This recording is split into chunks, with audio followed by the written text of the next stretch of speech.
Et face à ces canicules qui, on sait, seront de plus en plus fréquentes et de plus en plus nombreuses, comment va-t-on continuer à vivre en ville? On va en parler avec Valérie Flicoteaux-Melling, vice-présidente du Conseil national de l'Ordre des architectes, chargée justement de la transition écologique.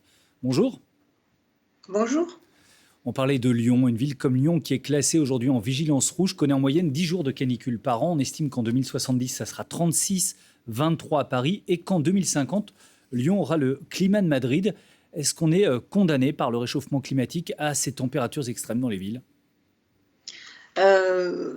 C'est ce qui est sûr, c'est que le climat va changer et que ces températures vont arriver. Maintenant, on peut agir aujourd'hui pour préparer ces villes et les a atténuer ces effets de réchauffement climatique. On voit dans vos reportages, qu'aujourd'hui les villes en France sont assez peu aguerries à cette question de la gestion de la chaleur, mais on a encore le temps d'agir et en tout cas, le Conseil national, de l'ordre des architectes défend cette idée qu'on peut agir pour s'adapter aux canicules. Est-ce qu'on peut estimer les degrés supplémentaires qui sont générés par la simple urbanisation?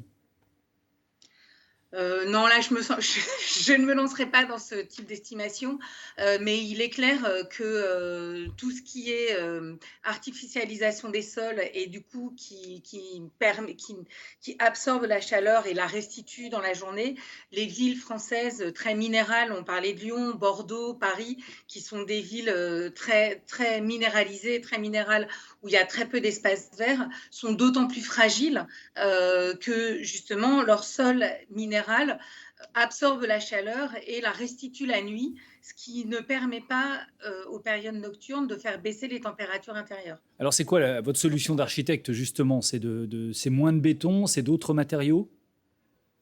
Alors, il y a des solutions qui sont adaptées, aux villes et à l'aménagement urbain.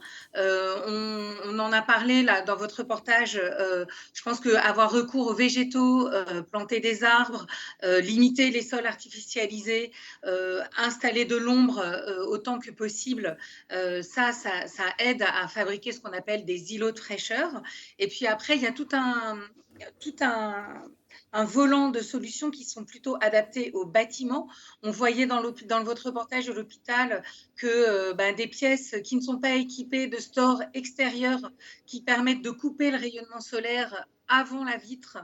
On parle aussi de lieux qui sont bien ventilés, permettre à l'air de circuler à l'intérieur du bâtiment pour le ventiler naturellement. Tout ça, ce sont des solutions qui sont passives, qui sont hors recours à la climatisation et qui permettent d'atténuer les effets du réchauffement climatique. On parle souvent des passoires thermiques à propos des bâtiments. Alors ça va dans les 2 sens, hein. C'est, la chaleur qui sort, en hiver et puis la chaleur qui rentre, en été. Est-ce qu'on a vraiment avancé, aujourd'hui, à votre avis, sur cette lutte contre ces passoires, thermiques où il reste encore beaucoup à faire? Alors, il reste beaucoup à faire. Après, effectivement, aujourd'hui, ce qui est important aujourd'hui, c'est qu'on voit bien que, on a porté un focus très fort sur la question du confort d'hiver. Or, la question du confort d'été va se poser et se pose de plus en plus et je pense que cet été-là est un espèce d'électrochoc, pour tous, pour réaliser, ce qu'appellent les experts, hein, depuis longtemps, le Conseil de l'ordre appelle à une prise en compte du confort d'été depuis très longtemps dans le bâtiment.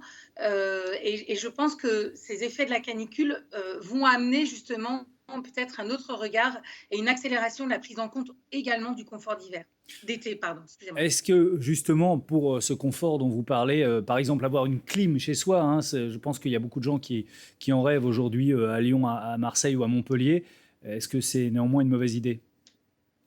Alors, c'est une mauvaise idée, en général, pour la planète puisqu'en fait, pour fabriquer du froid, il faut faire du chaud. Donc finalement, installer une clim chez soi, ça veut dire, contribuer au réchauffement climatique global du lieu dans lequel on se situe. Donc, i avant de recourir à la climatisation, il y a tout un tas de dispositifs, on en parlait, mettre des stores, travailler avec des végétaux bien ventilés, installer des ventilateurs, avoir recours à des brumisateurs. Tout ça, c'est des solutions qui sont assez simples et passives, qui n'ont pas recours à la climatisation. Maintenant, on sait hélas que certaines personnes très fragiles ont les hôpitaux, les EHPAD, les locaux qui accueillent des jeunes enfants, effectivement, devront, eux, être Mmh. climatisés et on voit, ça a été dit aussi dans le reportage, peut-être que dans ces moments de pic, certains bâtiments publics climatisés pourraient être des refuges, qui permettraient d'accueillir des populations fragiles. Merci beaucoup, merci à vous Valérie Flicoteau-Méling. Je rappelle que vous êtes vice-présidente de l'Ordre national des architectes et que vous êtes chargée de la transition écologique.